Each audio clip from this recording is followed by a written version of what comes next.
Hey guys, Cyclone here, and welcome back to another video. I actually recorded this like 2 months ago when I made the project, but I didn't like the video, so I'm doing it again. You guys may remember, if you're old fans of this channel, that like 2-3 years ago, I did a video talking about an artificial intelligence assistant, which you can see here. Since then, I've wanted to legitimately hard code one of these assistants, but I'm dumb and I didn't know how to do that. If you follow the Instagram, you would have seen this video. So I'm working on this new program for a video. Let me say the Hotel Cali lyrics. On a dark desert highway, cool wind in my hair, warm smell of colitas rising up through the air. Up ahead in the distance, I saw a shimmering light. My head grew heavy and my sight grew dim. I had to stop for the night.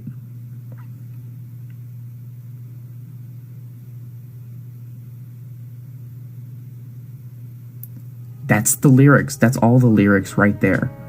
It takes a little bit because it's a lot of words, but if I just stop talking, it doesn't auto cut off. I don't have to press a button or anything. I'm having such a good time right now. Which you should follow, at Cyclone Slayer. This video shows me having coded a voice-to-text recognizer. I then proceeded to try and fail to make an AI assistant and then just quit for like a year.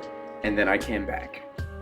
And I didn't break it this time, and I did it again, which you can see here. In this video, I'm going to show you guys how I actually went through doing this. So, if you look up here, you'll see all the things that have to be imported to make the code work. It relies on a lot of externally coded items. It's not all local in the code. Notice the notes. If you don't pay attention to these, it's not gonna work. You have to import these things the way I have them. It also has to be run in 3.6 because for some reason, Pi Audio doesn't exist in 3.7. So, Python 3.6 or it's not going to work. Cool, now that we got that settled, let's get to the actual code part. If you look up there, that's the speech recognition for, well, all of it. I break it down into 2 sections. Don't ask me how it works. I don't know. I stole it. But that's okay because we're in the coding world and stealing doesn't count. Even if we weren't, intellectual property is fake, and I would have stolen it anyway. So this first section right above me is the start set section. This detects if the user says the wake up command, which I have set to the word Nova, which is the name of the assistant. So it detects if the user has said, hey Nova, and then it runs all the code coming below us. Which brings us to another speech recognition, which is the regular recognition, which will detect anything the user says and then filter it through commands. Right here is our text-to-speech group, which is honestly like one of the easiest things I've ever coded. There's 2 lines, and then if you look right here, you can see the other 2 lines commented out. Those are put every time the AI needs to say something, and then those 2 lines of code are run with the speech it's supposed to say. Underneath that, we have the Wolfram Alpha. It's a little hard to explain because again, this is a thing I kind of got help with. There are hundreds of Wolfram Alpha tutorials online. Look up one of them if you get confused and then come back to this with that view. But we run the function and then we do the speech recognition again so it knows what you're searching for, and then it runs it through the Wolfram Alpha database over there, and it will return an answer in both text and voice form. Then we come to the less fun stuff, which is hard-coded discourse. The last one also had the same hard-coded discourse, almost with the same answers. It's not super fun most of the time, but you need it to make it feel more personified. There's 2 ways you can do this. One is 1 input, 1 output, and then below it you can see an input and multiple outputs in an array, which is why we needed the random imported. And then I worked really hard to figure out how to do these. If you look right over there, I have found out how to code functions that can open programs on your computer, which is super fun and cool.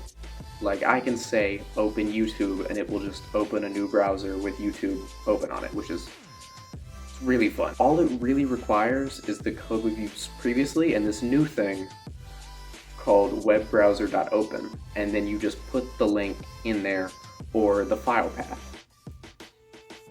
It's super cool. Well, the file path uses OS, but that's below me right now. The one thing I didn't manage to do, however, is a music search. The Spotify API setup is super weird, and I can't figure it out yet. I've seen one person able to do it, and I am not that guy. I am not smart enough for that. So this is what we have so far. It's gonna be on GitHub. Hopefully the link is here.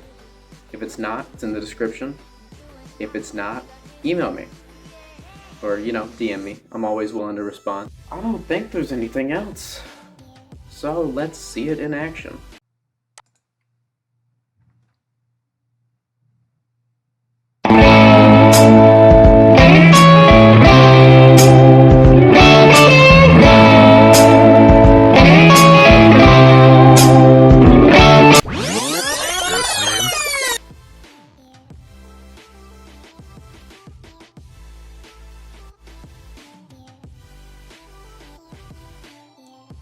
Hey Nova. Command search. What would you like to know? How tall is the Eiffel Tower?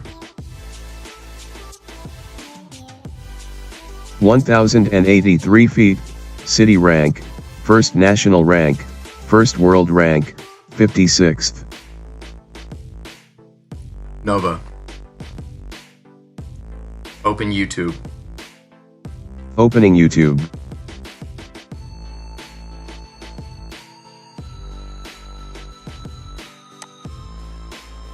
Thank you guys for joining me in this video. This is a thing I've wanted to do for a long time. If y'all want to see more videos like this, more coding projects, definitely let me know. But thank you for joining me in this video. Like, comment, subscribe down below to join the storm, and I will see you in the next video. Cyclone Slayer over and out.